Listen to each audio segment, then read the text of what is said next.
تو ڈاکٹر صاحبہ یہ ایک استخارہ جس نے آپ کی زندگی بدلی، پھر آپ سیاستدان بنی، کامیاب سیاستدان بن گئی۔ بالکل اس میں مرحلہ یہ تھا کہ اس پیپلز پارٹی میں وہ جو لے کے آنے والی مجھے تھی وہ تو میرے ایم این اے بننے سے پہلے دنیا سے چلی گئی۔ اور آپ کو پتہ ہے کہ 2013 میں عمران خان صاحب نے ڈار برادرز کو میرے پاس بھیجا کہ میں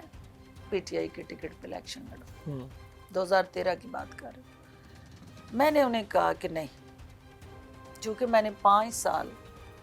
جس کے ساتھ جھنڈی لے رہی ہے ایز اے فیڈرل منسٹر، اب میں انہیں کے ساتھ میں الیکشن انہی کے ساتھ لڑنا ہے۔ تو پھر کیا ہوا؟ انہوں نے کہا جی کہ آپ ہار جائیں گی، آپ زرداری کی نفرت میں بہہ جائے گی، کیونکہ زرداری کے خلاف لوگ ووٹ ڈالیں گے اور ہم نہیں چاہتے کہ ہمارا یہ علاقہ جو ہے یتیم ہو جائے۔ آپ الیکشن آ رہے ہیں اور ہمارے علاقے کی ترقی رک جائے، ہمارے مسائل کا تدارک نہ ہو۔ میں نے اسے کہا نہیں، کیونکہ زرداری صاحب ہیلی کاپٹر لے کے، اپنا جہاز لے کے میرے گھر میں الیکشن اناؤنس ہونے سے 1 ہفتہ پہلے آ گئے تھے۔ اور آپ کو ویسے یہ پتا تو تھا کہ زرداری صاحب کی نفرت میں یہ عوام دیکھیے یہ ریئیکشن دیں ہم گے؟ روایات والے لوگ ہیں، ہم وزاداری والے لوگ ہیں، ہم گھر آئے کسی کو خالی نہیں اٹھاتے۔ اور انہوں نے زرداری صاحب نے میری ماں کے پہلو میں بیٹھ کے انہوں نے کہا تھا کہ میں بیٹے کی حیثیت سے اپنی ماں سے ایک سوال کرنے آیا ہوں کہ مجھے میری بہن جو ہے اس کا ساتھ چاہیے آنے والے الیکشن میں، کیونکہ میرے حلقے کا پریشر بہت تھا کہ میں انڈیپینڈنٹ لڑوں، میں بالکل پیپلز پارٹی کے لیبل کے بغیر الیکشن لڑوں، پیپلز پارٹی کا جو نیگیٹو ووٹ ہے وہ مجھے الیکشن ہرانے کا باعث بنے گا۔ تو پی پی کا جو ٹکٹ پہ لڑنا تھا وہ غلط فیصلہ تھا آپ کا؟ وہ اس لیے غلط تھا کہ میں نے اپنے لوگوں کی بات نہیں سنی تھی، میں نے پھر ایک اپنے دل کی بات سنی اور اپنی ماں کی بات اس لیے سنی تھی کہ میری ماں نے اس بات کی لاج رکھنے کے لیے کہ وہ چل کے ہمارے گھر آئے ہیں تو ہمارے گھر میں آ کے وہ میرا بیٹے کی حیثیت سے اس نے مجھ سے کوئی چیز مانگی ہے تو وہ عزت اگر ہم کسی کو دے رہے ہیں تو اس کو بے عزتی میں مت بدلنا۔ لیکن پھر آپ کو حلقے سے باہر آنا پڑا اور پھر 2017 میں تحریک انصاف۔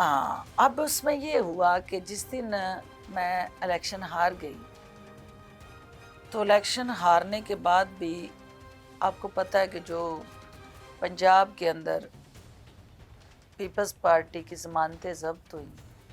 آپ کی بہن نے ہائیسٹ ووٹ لیا پنجاب میں۔ زرداری صاحب یہاں رائے ونڈ تشریف لاتے ہیں، وہی خواجہ آصف جو ہی ان کی حکومت بن جاتی ہے نون لیگ کی تو وہ خواجہ آصف ہمارے پروجیکٹس کا قتل عام کرتا ہے۔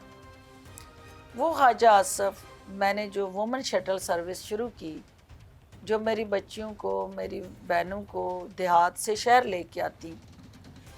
تو وہ بجائے اس کے کہ وہ اپنے حلقے میں اس فیسیلیٹی کو ریپلیکیٹ کرتا، اس نے آتے ہی سب سے پہلے وہ بسیں جو تھیں وہ قبضے میں لی اور میرے خلاف انکوائری شروع کی کہ ڈاکٹر فردوس نے یہ بسیں مس یوز کی۔ اب کوئی گاڑی، جیپ،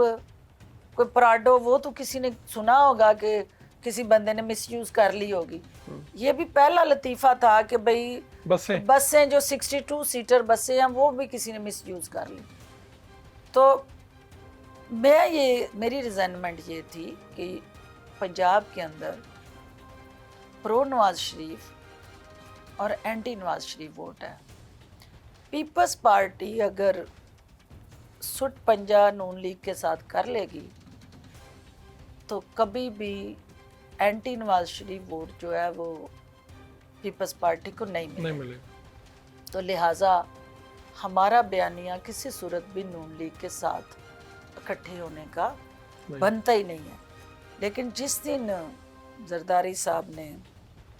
رائے ونڈ کے اندر آ کے تتر بٹیر کھا لیے تو میری پہلی سٹیٹمنٹ آئی، میرا لیڈر وہاں گیا، میرا کارکن جو ہے وہیں کھڑا ہے،